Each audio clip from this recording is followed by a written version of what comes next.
Goiás, alô Goiânia. Se prepare que nós estamos chegando e nós somos bacana. Prazer, sou o professor Urani e estou aqui para trabalhar com você sobre História e Geografia de Goiás. Esse conteúdo que cai na sua prova e você sabe que História e Geografia de Goiás é comigo, professor Urani. Esse goianão legítimo aqui, esse cowboy do Cerrado, tá aqui para trabalhar com vocês sobre História e Geografia de Goiás.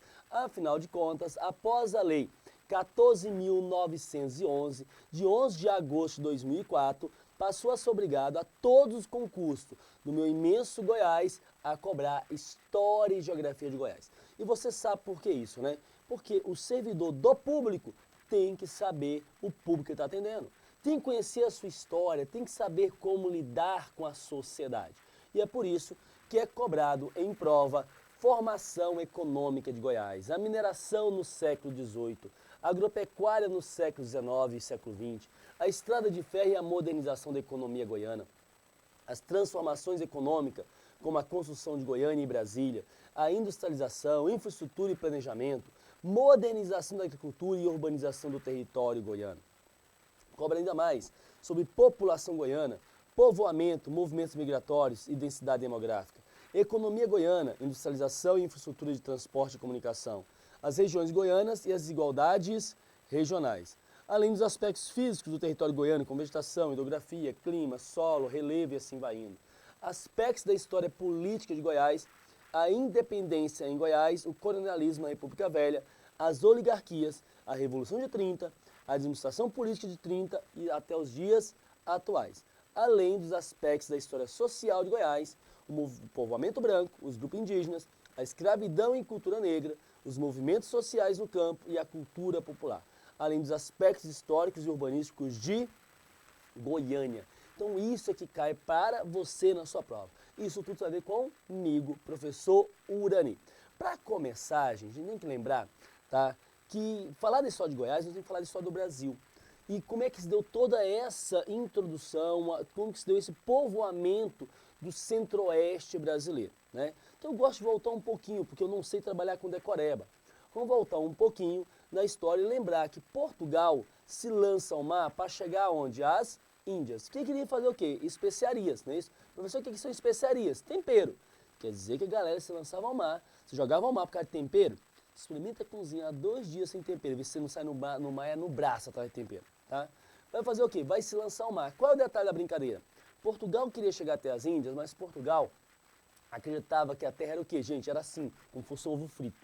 Então ele tinha que fazer o quê? Navegar contornando o continente, senão eles poderiam cair aonde? Cair no firmamento. Eles imaginavam que a terra era um ovo frito, em cima de um monte de elefante, em cima de tartaruga que voava pelo espaço. Já a Espanha não. A Espanha achava que a Terra era redonda e podia chegar às Índias dando a volta no continente, tá? Dando a volta no planeta, na própria Terra. Então, Portugal vai procurar contornar o continente africano, se dava mal ali no Cabo das Tormentas, que depois vira Cabo da Boa Esperança. Já a Espanha consegue chegar até onde? As Antilhas, nas ilhas da América Central, com Cristóvão Colombo. Ao chegar Cristóvão Colombo, a Espanha falou que Portugal pode dividir o mundo entre Portugal e Espanha. Nós dois estamos lançando ao mar mesmo.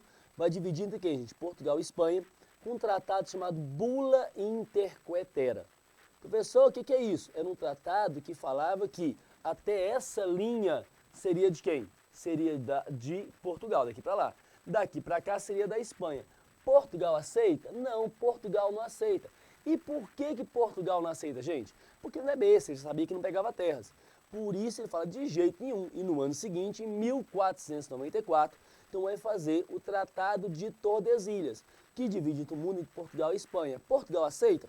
Aceita. E aceita por quê? Porque agora sim pega terras. Porque agora sim ele vai fazer o quê, gente? Já sabe que tem uma nova propriedade. E ele vai se lançar ao mar.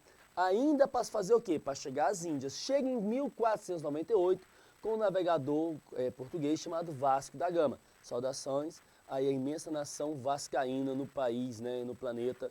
Tá? Não sou vascaíno, mas saudações aos vascaínos. Tá? Fez um papel importante na história. O que acontece? Quando traz, tá, mercadoria da Índia, depois das navegações, paga em mais de 600 vezes o custo da viagem. O português se anima e fala, opa, quero ir para lá também de novo. Só que agora eu não vou mais com uma, duas caravelas. Vou fazer o quê? Vou com 10. Quem vai comandar as 10 caravelas, gente? Vasco da Gama, não. Já ficou de vice na história, tá? E vai fazer o quê? Vai passar o posto para Pedro Álvares Cabral, que manda 7 caravelas para a Índia e 3 vem para onde, gente? Em 22 de abril de 1500, no Brasil. Chegando aqui, o que ele queria? Ouro, prata preciosas, comércios, né? Isso, pedras preciosas, comércio. Achou disso imediato? Não. O que português achou aqui de montão? Índia pelada. Português gosta? Não. Meia volta, vou ver. Vamos até onde? As Índias. E essas terras aqui praticamente ficaram abandonadas. De 1500 a 1530, a única coisa que interessava português aqui era o quê, gente? Era o pau-brasil, tá certo? Que português explorava com a mão de obra escrava dos índios aqui. Mas só tem um detalhe, qual? Em 1530, França e Inglaterra saem da Guerra dos 100 Anos, que na verdade, não sei se você sabe, durou 116, mas sai da Guerra dos 100 Anos e se lança ao mar. E França e Inglaterra falam, ô Portugal, ou Espanha, eu não quero nem saber desse tal de tarado atrás das ilhas, ou melhor, Tratado de Tordesilhas, que divide o mundo entre Portugal e Espanha. Vai ser dono quem estiver ocupando. É agora que português se sente na obrigação de ocupar o Brasil. Tá? Mas tem um detalhe, gente, qual? Portugal tinha dinheiro para ocupar o Brasil? Não. A Espanha, a França e a Inglaterra chega a falar, né? O sol brilha para todos. E desconhece a cláusula do Testamento de Adão que dividiu o mundo entre portugueses e espanhóis. Ou seja, vai ser dono quem estiver ocupando. Só tem um detalhe, qual, gente? A coroa portuguesa não tinha dinheiro para ocupar o Brasil. O que ela faz então? Ela vai chamar os amiguinhos, os amigos da coroa portuguesa e falar assim, galera, ó, eu dou pedaço de terra para vocês, as chamadas capitanias hereditárias, e em troca vocês ocupam esse espaço. Gente, e assim foi feito. Divide o Brasil em 15 capitanias com 13 donatários, sendo que vão para frente basicamente só São Vicente e Pernambuco. Tá? E vão explorar o Brasil agora com o quê? Com mão de obra escrava. Escrava de quem, gente? Do negro africano. Ué, professor, o que aconteceu com os índios? A Igreja Católica da época falou, não, o índio é um ser humano, o índio tem alma, é a história do bom selvagem, ele não pode ser escravizado, tá? Ele tem que ser catequizado. E quem vai ser escravizado? O negro africano. Por quê? Porque o negro africano, segundo a Igreja Católica da época, não tinha alma, não era gente. Gente, você quer ver como se comportou realmente essa questão da escravidão? Assista o filme Amistade ou assista o filme Atlântico Negro na Rota dos Orixás. Você vai perceber, você vai ver claramente como que se deu a escravidão. Mostra, por exemplo, que o comércio, que a escravidão sempre teve. O português vai colocar o quê? O comércio de escravo. Vai mostrar, por exemplo, tá, que lá no continente africano, quando eles pegavam os negros, separavam irmão, pai, mãe, cada um para um canto. Você ia sozinho para você não ter comunicação nem da mesma tribo, nem da mesma língua. Despojava você de tudo, de roupa, de tudo, você não tinha nada. A mulherada tinha que dar 10 voltas numa árvore chamada árvore do esquecimento para esquecer tudo. O homem 20 vezes, porque o homem é mais cabeça dura, mais difícil, né? Então o que acontece? Para poder fazer o quê, gente? Esquecer tudo. Como eu costumo dizer no meu português goiano, era limpando o HD, tá certo? Era fazendo o quê, gente? Limpando esse HD para então essa galera ser o quê? Mandada para cá, uma peça, um objeto de trabalho totalmente zerado, vamos dizer assim. Totalmente zerado. Vai vir para cá? Vai. Gente, é água, água, água, depois é o que, gente? É praia, vai chegar o que? Vai ser vendido como escravo, terra, terra, terra, mato, mato, mato, índia, onça, onça, mata, índio, gente, até chegar na fazenda. E agora você vai produzir o que? Cana de açúcar. Gente, é nesse ritmo que o Brasil importou basicamente 40% de todos os escravos que saem do continente africano. E chegando aqui vão produzir o que? A cana de açúcar. E a produção de cana-de-açúcar, vale lembrar que ela mantém uma sociedade totalmente estamental, você não consegue mudar. Seja um imigrante, seja um negro, seja um índio, ninguém muda. Mas entre 1580 a 1640 nós temos o que a gente chama de União Ibérica, quando Portugal e Espanha fazem um governo conjunto. E aí tem um problema, qual? A Espanha não se dava bem com os holandeses. Professor, qual é o problema? É que os holandeses, na verdade, é eles que faziam o quê, gente? É que bancava a cana-de-açúcar aqui. Eles eram parceiros comerciais dos portugueses. Eles que investiam na construção dos primeiros engenhos no Brasil. Eles que forneciam trigo e metais manufaturados para Portugal. Era o principal distribuidor do açúcar brasileiro na Europa. Mas a Espanha não gostava deles. E vai fazer o quê? Vai expulsar os holandeses do Brasil. O holandês expulso vai parar onde, gente? Nas Antilhas. Produz um açúcar mais barato e de melhor qualidade nas Antilhas, vai mandar para a Europa. Vai fazer o quê? Quebra a produção canavieira no Brasil. Vai executar as hipotecas que os nossos senhor de engenhos deviam. É o fim do ciclo do açúcar no Brasil, início de outro ciclo. Qual? O ciclo do ouro. Porque vai descobrir ouro aonde, gente? Mais ao sudeste brasileiro. Não é isso? E com isso vai forçar mudar até mesmo a capital. A capital que era em Salvador passa para onde, gente? Passa o Rio de Janeiro. Vale lembrar que desde essa época, tá, gente, já tinha quem defendesse a transferência para onde? Para o interior do país. Mas Marquês de Pombal foi o primeiro.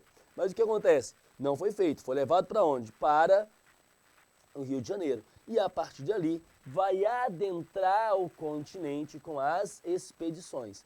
Sejam as expedições, tá, gente, as descidas, sejam o que, gente? O bandeirantismo, né, explorador de índio, bandeirantismo explorador de minérios aí, tá? Então vai fazer o que? Com isso vai chegar até o centro de Goiás, tá? E vai explorar aqui, no caso, com a mão de obra escrava do negro. Só que essa mão de obra do escravo do negro agora, ela tem um diferencial. Qual é esse diferencial? Tá?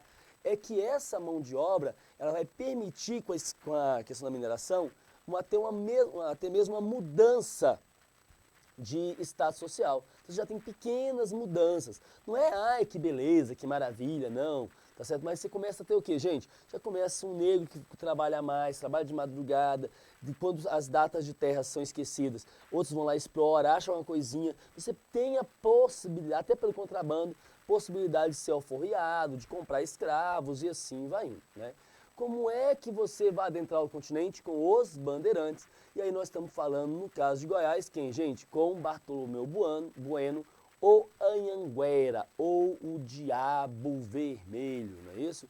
Tá? Então você vai ter, gente, adentrando ao continente aqui, com Anhanguera, e vai ter as diferenças entre os diversos tipos de bandeirantes. Você tinha um bandeirantismo que a gente chamava de prospector, que ia só em busca de metais e pedras preciosas. Já tinha um bandeirantismo apresador, que ia atrás de quê? Gente, de índios, de escravos, fujões e companhia. Você tinha um sertanismo de contrato, tá? Que era o quê? Que era quando se contratava esses bandeirantes para fazer o quê, gente? Para ou defender a colônia das tribos indígenas e dos quilombos de escravo, ou ir atrás de quem? Atrás dos próprios escravos. Então, aí sim recebia o nome de sertanismo de contrato. Já as descidas eram expedições dos jesuítas que iam até o interior chamando o índio. Ô, vem cá, vamos rezar, tudo bonitinho, paz e amor. E o que acontecia? Estavam lá nas tribos rezando direitinho, chegavam os bandeirantes e arrebentava com tudo, tá? Então você vai ter aí relacionado com as descidas no caso. Professor, qual é a grande diferença do que a gente chama de entradas, tá, com as bandeiras? As entradas, gente, eram organizações do governo. Então, vamos lembrar, entradas do governo, bandeirantes era algo privado, algo em particular, no caso, não é isso? Então, você tem as grandes diferenças. Entradas, organizada pelo governo. Bandeirantes, iniciativa privada. Entradas, não visava lucro imediato. Bandeirantes, visava lucro imediato. Entradas, partiu das capitanias da Bahia e de Pernambuco. Tá? Ou seja, ao norte e nordeste. Já as bandeirantes vinha de São Paulo, ali da capitania de São Vicente. Entradas, ia atrás do ouro. Já os bandeirantes, atrás do ouro e de escravo e de índio. As entradas, respeitavam os limites de Tordesilhas. As bandeirantes, que era privado, não respeitava coisíssima nenhuma. Então vão adentrar. Quem vai chegar no centro em Goiás? Gente, a ocupação dos chamados Goiáses. Tá? No século XVII ainda, com a entrada dos bandeirantes, vai ser Bartolomeu Bueno, pai inicialmente, chamado de Anhanguera, ou na língua indígena, tá? Diabo Vermelho, porque ele pegou cachaça, jogou sobre o rio e tocou fogo, e falou, galera, é o seguinte, Indajada, se vocês não fizerem o que eu quero, o que acontece? Eu coloco fogo em tudo e acabo com toda a água. tá? Só que ele retorna ao litoral e quem é que vai voltar, gente? O seu filho, Anhanguera Filho, que sai no dia 3 de junho de 1722, com 500 homens, 39 cavalos, 152 armas, 2 religiosos, sempre tem religiosos, até para dar extremoção, e após 3 anos, 2 meses e 18 dias, chegam às minas do Rio Vermelho, da terra dos índios, Goiás. Agora sim vai fazer o quê? Vai começar a ocupação de Goiás, com a exploração do ouro de Goiás. Mas como é que se deu essa ocupação? Como é que se deu essa exploração? Isso eu conto para você já já, depois do intervalo. É só o tempo de eu fazer o que, gente? Me saborear com 2 carocinhos de piqui e volto para a gente falar da exploração do ouro e a mudança para a agropecuária em Goiás.